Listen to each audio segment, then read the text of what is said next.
Bon, c'est comme vous voyez, une histoire un peu rapide.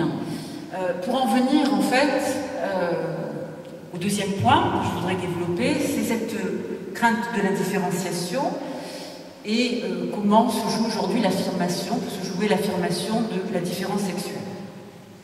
En lien avec ce que je viens de dire, sur la crise des valeurs masculines et sur peut-être le sentiment d'être envahi aujourd'hui par des valeurs féminines qui domineraient la société, je pense que c'est quand même largement fantasmatique.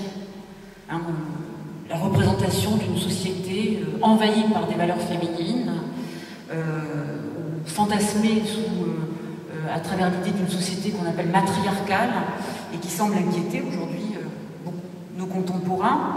Ce qui m'étonne, c'est qu'elle semble inquiéter nos contemporains beaucoup plus sûrement que des millénaires historiquement accrédités de suggestion féminine. Pourtant, je pense que les femmes restent quand même moins présentes que les hommes, notamment dans les fonctions à responsabilité, parmi les cadres supérieurs. Elles restent faiblement représentées politiquement, malgré la loi sur la parité. Elles sont encore davantage touchées par le chômage, par les bas salaires et par la précarité. Quand elles accèdent à des postes de pouvoir équivalents à ceux des hommes, leurs salaires sont souvent moins élevés. Donc comment s'étonner alors que le féminisme puisse encore avoir des relents, si vous voulez, des relents d'exaltation dans la plainte, même si on n'aime pas beaucoup cette rhétorique-là. Moi je la trouve franchement agaçante, cette rhétorique de la femme victime, mais cela s'explique quand on considère l'histoire. En fait, que les femmes demandent l'égalité, cela paraît légitime. Le soupçon porte sur ce qu'elles pourraient perdre de leurs différences dans ce combat. Et la question que je me pose, c'est finalement pourquoi les deux prétentions à l'égalité des conditions et à la différence seraient-elles incompatibles?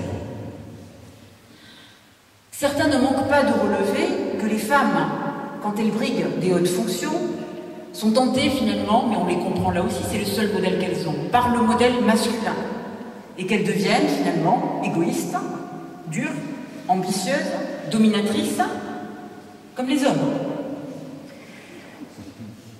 Donc voici qu'on s'afflige d'une soi-disant féminité perdue, ou en voie de perdition. La femme douce, discrète. Au moment même où les femmes sont en plein essor et qu'elles accèdent enfin à la possibilité d'exprimer tous leurs talents. Il est certain que dans cette recherche de responsabilités plus élevées et de plus grands défis professionnels, le carriérisme guette autant, finalement, les femmes que les hommes. Pourquoi, dans leur combat pour l'égalité, les femmes courraient-elles le risque de se masculiniser, ou pire finalement, de faire perdre aux hommes leur virilité, l'assurance de leur virilité? Pourquoi assimiler ce combat à une neutralisation désastreuse de toutes les différences, de toutes les singularités entre les sexes? Moi, l'enfermement d'une opposition entre revendication égalitaire et valorisation de la différence, cette opposition-là me paraît porteuse de faux débats. Et c'est ce que démontre Françoise Héritier dans une petite conférence qui s'adresse aux lycéens, mais vraiment, moi je la fais lire à mes enfants, mais je la conseille aussi volontiers à des adultes. Elle est d'une grande clarté, en tout cas sur cette question-là, de la différence des sexes. Pour elle, il n'y a pas opposition entre le fait d'aspirer à une égalité des conditions et la reconnaissance de la différence des sexes. Et elle exprime ça de manière très claire, je trouve très limpide. Partant du constat d'une différence anatomique entre les sexes, l'anthropologue s'interroge. Cette différence, finalement, est-elle source d'aptitudes particulières? Est-ce qu'elle justifie la domination d'un sexe sur un autre? Doit-elle entraîner des différences de droit? Et justement, elle prend soin de distinguer deux discours.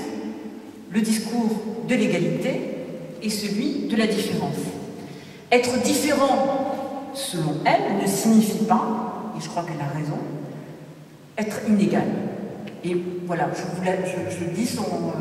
je la cite parce que je la trouve très claire là-dessus. Enfin, il me semble que ça a été qu'elle formule ça de manière très limpide. Le contraire du mot différent, dit-elle, est semblable. Même le contraire d'inégal est égal et non pas semblable. En voyant dans la différence la marque d'une inégalité, nous faisons faire un pas de côté à la langue, sans nous interroger. Nous allons changer de registre, philosophiquement parlant, car la différence n'implique pas l'inégalité. Donc ceci, ça se trouve sur sa petite conférence sur la différence des sexes dont j'ai recommandé la lecture et que vous pourrez trouver à la sortie. Alors, il est vrai que dans leur combat pour obtenir l'égalité de droit, les féministes ont souvent confondu égalité et identité. Égalité et, au fond, hommes et femmes, on est semblables, on est pareils, on est les mêmes. Et il en a découlé, au fond, un balayage d'une confrontation entre des oppositions traditionnelles, perçues comme traditionnelles entre hommes, femmes, le féminin, le masculin. Avec le risque, me semble-t-il, d'une forme d'androgynie actuelle de la société qui revendique, au fond, une indifférenciation et qui pourrait se traduire aussi un refus ou une peur de l'altérité. Je pense que ceci est aussi une protection contre la nécessité, mais avec toute la crainte que cela recouvre, d'accepter la différence entre les sexes et aussi ce qui subsiste de séparation, parce que cette différence, elle crée l'unité, mais elle crée aussi une séparation dans l'unité entre l'homme et la femme. Mais je pense vouloir gommer cette différence, c'est enlever beaucoup de richesse à la relation, et beaucoup de richesse de la relation qui passe par la transformation, par la manière dont on va se transformer, dont on peut se laisser transformer par l'autre, et comment l'autre sexe aussi la confrontation avec l'autre sexe va aussi nous transformer. Face à cette crainte de l'indifférenciation, le féminisme a finalement changé son fusil d'épaule et s'est attelé, et je trouve que on rentre dans une période qui est assez intéressante, notamment à creuser la différence sexuelle et psychique de la femme et de l'homme, à l'aide notamment des outils de la psychanalyse, et notamment en critiquant certaines interprétations de la théorie freudienne du sujet féminin. Alors, on pourra revenir là-dessus, oui, mais avec beaucoup de précautions, parce que je ne suis pas psychanalyste. Mais je trouve en tout cas cette approche-là vraiment intéressante. En tout cas, elle permet de sortir d'une représentation exclusive, pour aller très vite, qui associait le féminin à la séduction et à la passivité. Et en montrant aussi que les femmes, le désir des femmes, c'était pas simplement le désir de la petite fille, c'était pas simplement n'était pas assigné au fait de vouloir séduire son père, mais aussi de développer des capacités d'action et de se tourner vers le monde extérieur. Je crois que c'est très très important ces transformations-là et ces nouvelles lectures un petit peu de la psychanalyse. Parce que cette représentation de la femme liée uniquement à la séduction, à la passivité ou à la soumission, cela pouvait et cela a pu engendrer une peur chez les femmes également. Et un rejet, parfois une peur en tout cas pour les femmes modernes, une peur chez elles du féminin, en révolte si vous voulez, pour ne pas, refusant si vous voulez exclusivement d'être perçue sous l'angle de celle qui est passive ou celle qui uniquement, celle qui séduit, la séductrice. Des psychanalystes aussi, je pense par exemple aux travaux de Monique Sassman, mais aussi de Julia Kristeva, sont en train de redécouvrir et de redonner une nouvelle vitalité au discours sur la maternité, en redécouvrant notamment la primauté du désir d'enfant chez la femme, d'être antérieure à son désir, vous savez, au désir, vous connaissez la lecture là aussi freudienne, hein, vers 3-4 ans, la petite fille découvre la différence anatomique et découvre qu'elle est privée de pénis, et c'est le fameux complexe de castration, hein, il lui manque quelque chose, donc elle se vit déjà comme si elle vivait sa féminité déjà sous le registre d'être privée de quelque chose, hein, sous le registre du manque. Et en fait, là, les psychanalystes femmes ont vivement rejeté cette lecture-là, et il faut que je passe tout le temps, se fatigue en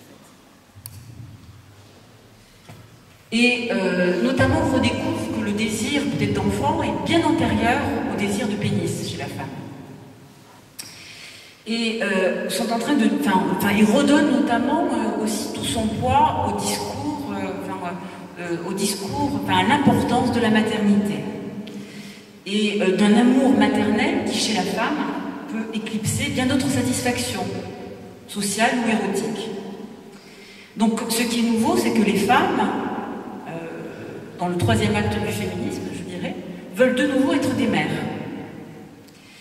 Et il est vrai que bien souvent, l'émancipation des femmes a souvent recouvert d'un silence un peu réprobateur ce rôle fondamental de la maternité dans la vie d'une femme. Et ce rôle fondamental aussi du lien maternel. Julia Kristeva, notamment, s'élève contre ce qu'elle appelle le déni de la passion maternelle dans nos civilisations, dans un livre qui s'appelle « Seule une femme ». Ceci, non pour réhabiliter le destin biologique reproductif de la femme, ou un soi-disant instinct maternel, mais pour redéployer la complexité du rôle maternel, et de repenser le maternel dans sa dimension intime, de structurant identitaire. Et je pense que là aussi, ces discours-là sur la maternité, mais aussi sur la paternité, sont aujourd'hui à enrichir, à approfondir, puisque finalement, avec le progrès aussi des sciences, la réduction du lien parental à la trace génétique s'est accompagnée d'un approfondissement considérable du discours sur la maternité et sur la paternité. Donc même si je crois que la maternité seule ne définit pas le féminin ou ce qu'est une femme, ni si la paternité ne définit pas non plus complètement ce qu'est un homme ou le masculin, néanmoins je crois qu'aujourd'hui c'est important de réinvestir ces discours-là, ce sens-là. Qu'est-ce que ça veut dire naître d'une mère et naître d'un père? Je pense que c'est important de réinvestir ce champ-là, parce que c'est bien quand même dans un contexte familial que se créent les premiers attachements, les premières identifications, et donc la construction de son identité d'homme et de femme.